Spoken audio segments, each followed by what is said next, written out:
उसी पर दृष्टि को टिकाओ। दूसरे नाम, तीसरे नाम, चौथा नाम, पांचवा नाम, जिनके राम को लो उनके रूप को याद करो और माला पूरा 108 दाने का, एक नाम का एक नाम का अलग अलग जपते जाओ और आखिर में जय गुरुदेव, ध्यान गुरु महाराज, 8 माला का सुमिरन किया और बैठ गए।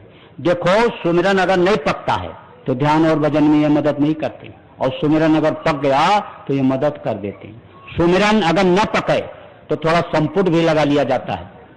गुरु का ध्यान, गुरु का नाम लिया और ध्यान किया, उसके बाद 5 नामों को लिया और फिर उनके रूप का, गुरु के रूप का ध्यान किया, और फिर अलग नाम को लिया और उनके रूप का याद किया, दूसरे नाम को लिया, उनके रूप को याद किया, तीसरे नाम को लिया, उनके रूप को याद किया, चौथे नाम को लिया, उनके रूप को याद किया, 5वें नाम को लिया, उनके रूप को याद किया, और फिर उसके बाद में गुरु का नाम लिया, उनके रूप को याद किया।